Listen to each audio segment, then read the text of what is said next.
Olá, bom dia. Bom dia, paz do Senhor, como vocês estão, como tem passado? Hoje foi o dia que o Senhor fez, vamos alegrar nele. Hoje nós vamos continuar o livro de Miqueias. Vamos lá, vamos começar? Hoje nós vamos ler Miqueias 3.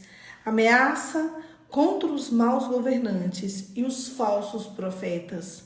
Miqueias 3. Eu disse: escutem agora, governantes de Jacó e chefes da casa de Israel. Por acaso não é vocês que compete conhecer a justiça? Mas vocês odeiam o bem e amam o mal. Arrancam a pele do meu povo e a carne de cima dos meus ossos, dos seus ossos. Vocês comem a carne do meu povo e lhes arrancam a pele. Quebram os seus ossos e os repartem em pedaços que vão para a panela, em carne que vai para o caldeirão. Um dia eles hão de invocar o Senhor, mas eles não os ouvirá. Naquele tempo esconderá deles a sua face, por causa do mal que praticam. Assim diz o Senhor a respeito dos profetas, que fazem o meu povo andar errante, que clamam paz, quando tem que me mastigar, e apregou a guerra santa contra aqueles que não lhe dão nada para comer. Por isso vocês terão noites sem visões, vocês terão trevas sem adivinhações. O sol se porá sobre os profetas e o dia se transformará em escuridão. Os videntes serão envergonhados e os adivinhos serão humilhados. Todos eles colocarão a mão sobre a boca, porque não haverá resposta de Deus. Quanto a mim, estou cheio de poder do Espírito do Senhor, cheio de justiça, de força, para declarar a Jacó sua transgressão, a Israel o seu pecado. Escutem agora isso, governantes da casa de Jacó e chefes da casa de Israel, vocês que detestam a justiça e pervertem tudo o que é correto, que edificam Sião com sangue e Jerusalém com iniquidade. Os seus cabeças dão sentenças por suborno e os seus sacerdotes ensinam por interesse. Os seus profetas adivinham por dinheiro e ainda apontam no Senhor, dizendo: não está o Senhor no meio de nós, nem o mal nos sobrevirá. Portanto, por causa de vocês, Sião será livrada como um campo e Jerusalém se tornará como um montão de ruínas e o monte do templo numa colina coberta de mato. Esse texto me fez lembrar de um filme. Eu já falei desse filme aqui com vocês várias vezes, eu vou lembrar ele de novo.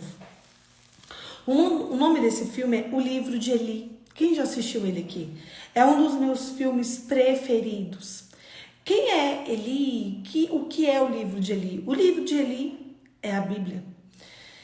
E o Denzel Washington, que é quem faz o filme, o nome dele é Eli. Por isso que o nome do filme é O Livro de Eli, que é o livro, né, do Denzel. E o filme ele é passado numa cena pós-apocalíptica e ele tem uma missão de levar o livro pro oeste. Ele passa o filme inteiro, nossa gente, ele passa muitos desafios. E ele passa o filme inteiro guardando esse livro para levar ele pro oeste. Não fosse, não seria tão difícil ou estranho se na época que esse filme foi passado, não havia mais nenhuma Bíblia no mundo. As Bíblias tinham sido todas extintas justamente para que a palavra não fosse mais multiplicada. E tem um homem lá no filme que é o Mauzão. Ele tem uma biblioteca. Ele está tentando encontrar um único livro. Adivinha qual é? A Bíblia. Nessa cena, nesse filme, nessa parte da história, ninguém lê e escreve. Lá, as pessoas que estão aqui no mundo, elas não leem e escrevem. E ele tem um monte de capanga e ele contrata esses capangas para roubar, para fazer o que for preciso para que ele tenha acesso aos livros. E uma cena do filme, um capanga vira para ele e fala assim: fulano, eu não lembro o nome do mauzão agora, por que você quer tanto esse livro? É um livro de capa preta com uma cruz na frente. Então eles tinham essas referências. Era um livro de capa preta com uma cruz na frente. Nossa, você tem uma biblioteca, você tem tantos livros, para que você quer esse específico? Já não te basta esse tanto de livros? E aí, quando ele tá nessa cena, é uma biblioteca muito grande, gente, muito grande mesmo. Aí ele pega ele pelo colarinho assim e fala, não me basta! Vocês me trouxeram todos esses livros, mas vocês não me trouxeram o único livro que importa. E o único livro que eu pedi para vocês foi esse. Aí ele, mas o que tem nesse livro de tão precioso? E ele fala, esse livro é poder. E ele começa a brigar, dizendo que aquele livro é poder, que é a Bíblia. Aí ele, poder? Um livro? Como assim poder? Aí ele fala, quando eu era pequeno, alguns profetas utilizavam este livro para poder persuadir pessoas, para poder arrancar a pele do cordeiro de pessoas. E eu quero ele para isso. Ele se inspirou nos falsos profetas e ele queria persuadir todo mundo que estivesse na frente dele para que ele tivesse poder. Muito pesado. Ele simplesmente queria reler a Bíblia, porque ele tinha lido a Bíblia quando ele era criança, com os pais. E dentro da família dele se vivia um falso evangelho.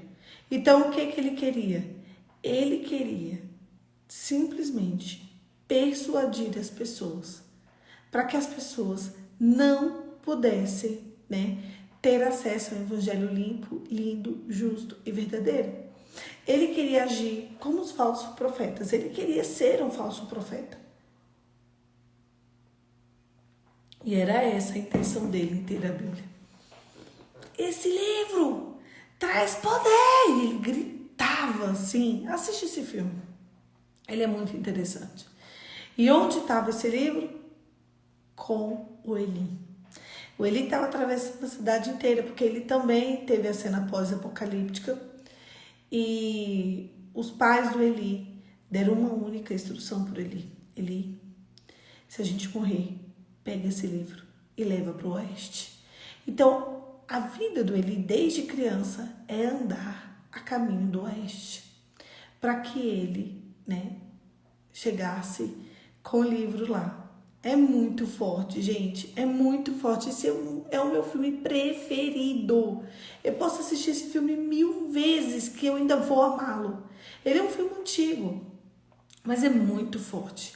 É pegar esse filme assim e ruminar cada detalhe que tem dentro dele. Ele leva a palavra para o oeste. Leva para lá, porque lá ela estará inseguro. E ela de fato estava inseguro. A palavra quando ela foi para o oeste. E eu queria incentivar vocês a assistir esse livro. O nome do filme é O Livro de Eli. Ou O Livro de Eli. Então, assim, eu quero incentivar vocês a assistir esse filme, porque esse filme, ele é muito especial. Ele tem cada ensinamento, assiste ele, assim. São cenas pós-apocalípticas, tem muito sangue, muita porrada no filme. Mas é um filme muito bom. É um filme que te faz pensar na cruz, no evangelho. Sabe, tem uma hora que ele encontra uma amiga e aí eles vão fazer uma refeição. E ele é todo saradão e tal. Gente, ele pega a mão da menina e ele vai orar um Pai Nosso. A menina fica assim, assustada, sabe? Ela não faz ideia do que é aquilo.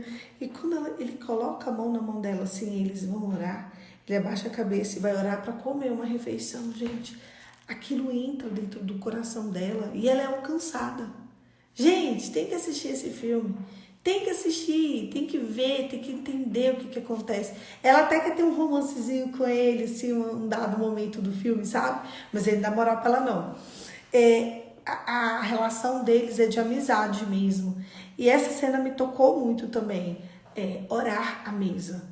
O efeito que o orar à mesa causa dentro de uma pessoa, no ambiente de caos, no ambiente que ela nunca viu isso. Então, imaginem, é uma cena pós-apocalíptica, então o filme ele é todo assim, todo de destruição. E aí você imagina, eles vão sentar para fazer uma refeição, ela pega na mão dele, ele pega na mão dela, e ela já tá achando que vai rolar alguma coisa, né? Era só para orar, gente. Ah, meu Deus, que coisa mais linda. É muito forte esse filme. E esse filme, ele mostra pra gente muito essa visão. A gente começa a ver o porquê que as pessoas querem ser falsos profetas. É porque traz poder. A Bíblia, ela é feita de poder. A palavra te dá poder. A palavra te dá discernimento, mas a palavra te dá poder. Só que nesse texto de hoje, de Miqueias, capítulo 3, o Senhor vem trazendo um alerta contra os falsos profetas e contra os maus governantes. Não ache vocês que essa confusão na política é ou não é outra coisa a não ser um falso governante ou um mau governante. É interessante que nesses países desenvolvidos e onde tem uma estrutura sólida, não se tem essa confusão política, ou não é? Sabe por que não se tem essa confusão política? Porque lá há um bom governo. Então, quando se tem um mau governo, sempre a população está em caos. Sempre em conflito, sempre em briga, sempre nessa disputa de direita e de esquerda, para frente, para trás. Sempre há uma chama de acusação sobre as pessoas. Olha, eu vou falar aqui uma coisa para vocês. A gente precisa arrancar na raiz, tirar a estrutura desses problemas do nosso país, para que a gente tenha um governo justo. É por isso, gente, que a nossa esperança não está nesse século. A nossa esperança está no Senhor. Nós temos um problema generalizado com o Brasil desde que ele foi formado, desde que ele foi criado, desde que ele foi assim descoberto. São mais de 500 anos de história. São mais de 500 anos vivendo a mesma coisa. Precisa de chegar um ali e realmente alguém trazer, sabe, paz. Alguém trazer a verdade. E eu, sinceramente, não acredito que isso vá acontecer. Sabe por quê? Porque a nossa esperança não está nesse século. A nossa esperança não está na política. A nossa esperança está no Senhor, que fez os céus e a terra. É ali que o nosso coração precisa estar. Se você está aqui nessa manhã hoje e está falando que esse governo é um absurdo, ele é, tá, gente? Ah, que tal governo isso, que tal governo aquilo. Gente, a nossa esperança não está na política. A nossa esperança não está no governo. Você não pode viver a sua vida baseada numa decisão política. Eu sei que interfere toda a nossa vida, mas a nossa vida ela não pode estar baseada na política. Eu garanto para vocês que se sua vida estiver muito mais baseada na palavra do que na política, você vai encontrar bom termo. A tua vida vai ser outra. A tua vida não pode estar completamente baseada na política, porque senão você fica louco. Não tem justificativa para o que a gente vive, a não ser um mau governo. A gente vive um mau governo, gente. Jesus está voltando e a nossa esperança precisa ser no Senhor. Eu queria muito que vocês vissem esse filme, o livro de Eli. Vocês vão ver e vão perceber exatamente o que Deus fala aqui em Miqueias, capítulo 3. O que vai acontecer com os falsos profetas e o que vai acontecer porque as pessoas são falsos profetas. É muito interessante eles pegarem um filme bíblico, porque eles pegam a Bíblia, eles deixam claro assim, tudo que vai acontecer, tudo que acontecerá no final dos tempos e tá próximo. Não esquece de uma coisa, você é o responsável por passar para a próxima geração a palavra. A palavra precisa ser espalhada e o responsável por levar para a próxima geração a palavra somos nós, eu e você. Somos os grandes responsáveis para que dentro da nossa casa a palavra não morra.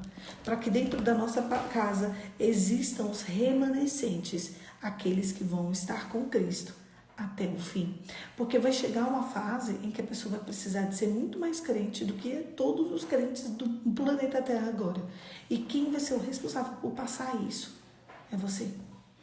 É você, isso eu. Não se esquece. A palavra ela precisa ser espalhada. E ela precisa ser espalhada da forma correta, com o evangelho limpo. Você vê ali, ó, o evangelho limpo sendo passado pro Eli e o evangelho sujo sendo passado pro cara lá que queria o livro. O evangelho limpo depende de você. O evangelho limpo para chegar na casa das pessoas que te cercam depende da sua vida. Elas não conhecem a palavra, mas elas conhecem você. Elas não sabem quem é Jesus, mas elas sabem quem é você. E é por causa de você que o evangelho vai continuar sendo espalhado. Feche seus olhos e vamos orar. Pai, em nome de Jesus, obrigada por esse dia, obrigada por essa manhã, obrigada por todo mundo que estava aqui, por todo mundo que vai assistir esse vídeo. Te louvamos, te agradecemos, engrandecemos o teu santo nome. Senhor, tu és bom, tuas misericórdias são infinitas. Te louvamos, papai, te louvamos porque tu és bom. Em nome de Jesus. Amém. Você tem uma missão e essa missão é espalhar a palavra. Um beijo. Deus te abençoe e até amanhã. Amanhã, 5h45, eu tô aqui pra gente continuar esse devocional que é meu, é seu, é nosso. Mas ele é de Jesus e é por causa de Cristo que estamos aqui todos os dias. Deus abençoe, gente. Até amanhã, se Deus quiser.